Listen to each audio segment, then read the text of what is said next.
Hey guys, it's Spencer here, and today I'll be talking about Rampancy in the Halo series.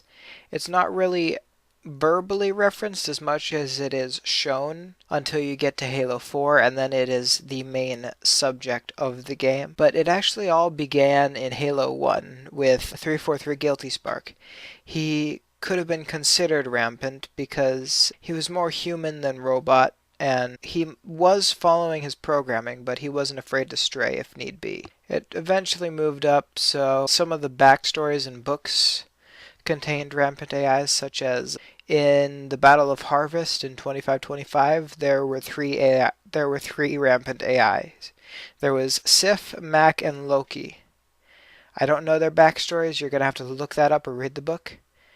And same with Juliana. It was a different book, but still one of the book series. Now, the one that we all know, and frankly like a lot, is Cortana.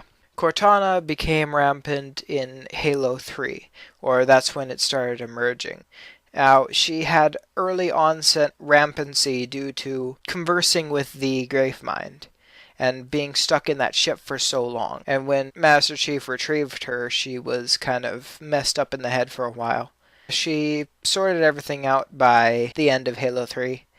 Then Halo 4 comes back 4 years later. She is 8 now. And at this point, she's surpassed the age of rampancy by exactly 1 year. 7 years is the limit of rampancy. Think of rampancy as kind of like when a speaker picks up its own sound, and once it starts picking up its own sound, it gets louder and louder and louder and louder until it just bursts.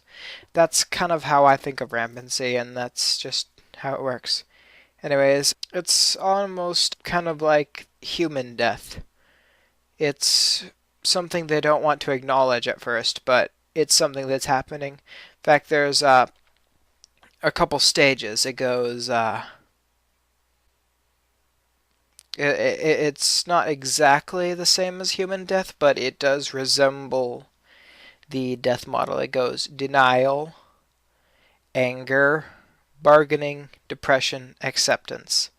It is pretty much exactly like human death, but there's also a couple other stages it goes through, which is depression, anger, jealousy, and then they become something called metastable, which is they stabilize their minds to the point of being able to sustain themselves. Cortana got to that level at the very end of the game. Spoiler alert, when she sacrificed herself to, or her rampant cores to overload the didact systems. By shedding those rampant cores, she's illuminated everything that was reducing her stability.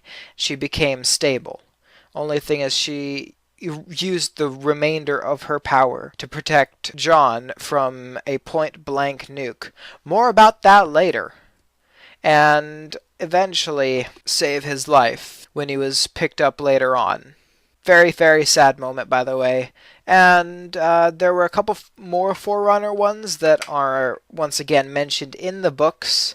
Is 032 Mendicant Bias and 2401 Penitent Tangent. Each one of them were managing different installations, kind of like Guilty Spark was installation 4, Penitent Tangent was 5, and I don't even know. I think Mendicant Bias might have been, I'm gonna say 0.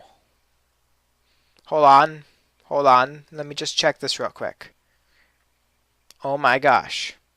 Yes, he was managing installation 0.